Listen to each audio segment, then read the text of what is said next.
Welcome to TEDxSurrey Conversations with our speakers. I'm Noel Bentley. I'm the host and program manager for TEDxSurrey, which was formerly TEDx Bear Creek Park. Today we have one of our upcoming speakers. It's Fatima Zaidi. She's been a public speaker since the age of 7. She's already given a TEDx talk at Chilliwack. Something fun about her is she's performed in the past. She's done magic shows. And professionally, she's a highly experienced leadership and community development specialist. I'm just happy to have her with us today. Hi, Fatima. How you doing? Hi, Noel. Thanks for having me today. I'm doing well. Yeah, great to see you. Great to see you. What we always want to start off with is we'd love to hear about your idea so that people know what they might hear, but no spoilers. Okie dokie. I'll do my best. All right. So my idea is Biotope leadership.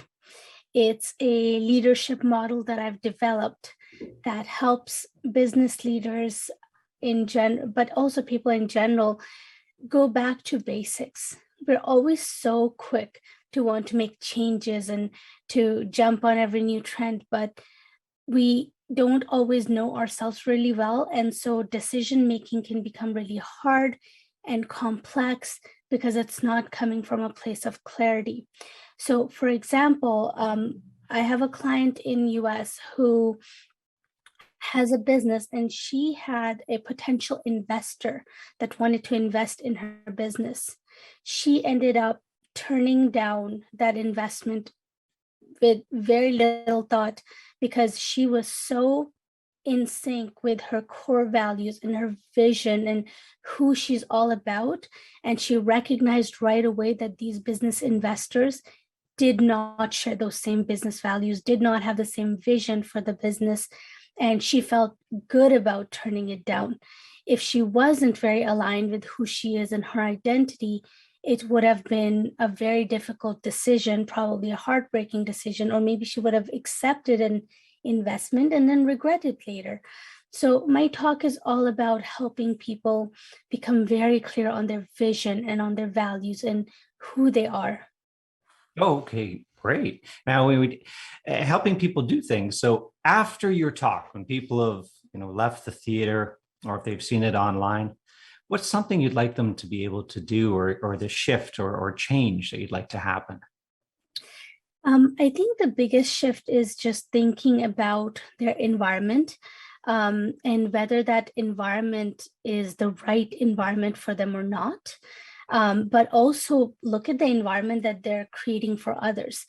Whenever and wherever people come together with a common purpose, we we all have an impact on the atmosphere we create, and we want to create an atmosphere that really aligns with our values. And not only do we not want to be in a place that might not resonate with us, but we also have to be very mindful about the experience that we are creating for other people. And if people can just take that away from the talk and start to really analyze the environment they're in, anywhere they go, and just pause for a second and say, is this where I want to be? Does this align with who I am? And is this the type of environment that I want to contribute to, in a sense that their actions, their decisions, what they bring to the table, their energy, their vibe, all that plays a role in what they're creating. So they really being mindful about their own actions too, in terms of what type of atmosphere they're creating, but also becoming very mindful about other people and whose presence they're in, and how that's impacting their energy and their well-being and happiness in general. Right. Well, and you're giving people a gift, right? You're giving something that they can use. But what about you? You have people may not realize how much time and effort is invested in giving a TED talk or a TEDx talk, and this is your second one. So since you've been through it once before, why go through it again, Fatima? Well, it's something that I'm very passionate about. So there's two things that I'm very passionate about. One of them is the social change, the community development aspect of it.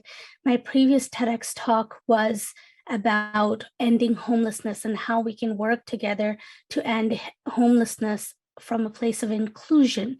This talk is very different. They're both leadership related talks. This is more of a business focused talk, but it applies to anyone who's wanting to strive towards living a more fulfilled life in general. So I have two TEDx talks, but they're both very different and they bring different messages to the table, yet they're both in some ways connected to leadership.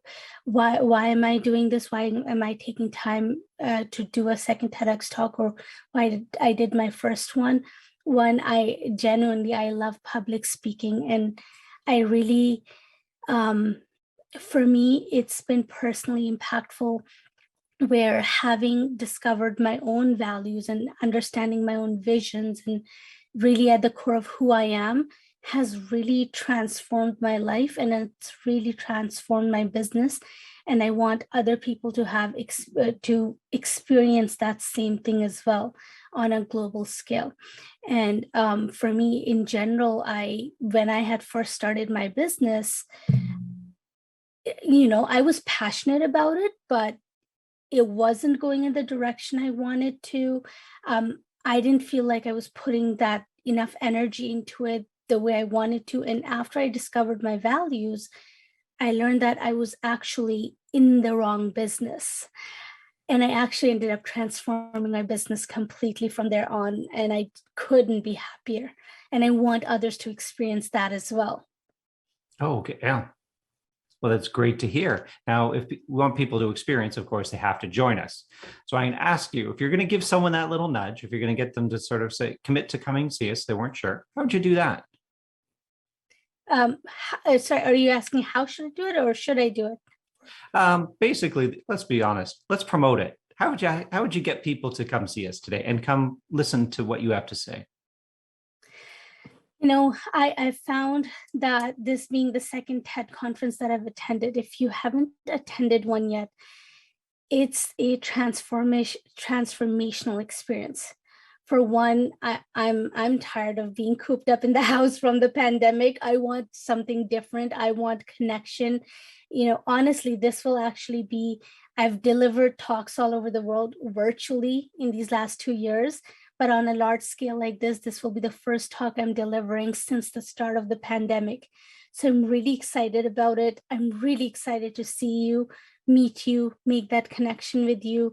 And I'm sure you're feeling a little bit cooped up as well, given the circumstances. And what better way to break what's the word I'm looking for? Sort of break the cycle of just feeling how we've been feeling by attending something that might be so inspirational, that it might transform something within us. And it might not even be my talk. We have incredible other speakers as well. And something, just one little piece of inspiration from any of the talks might completely transform your energy, mood in the moment, but also your life in the long term. Awesome. Thanks very much, Fatima. And for everyone unable to get more information on us on the upcoming TEDxSurrey event, just go to TEDxSurrey.ca for tickets, information. You get to see about our speakers and past events. We look forward to connecting with you. Great. Thanks very much, Fatima. You're most welcome. Thanks for having me.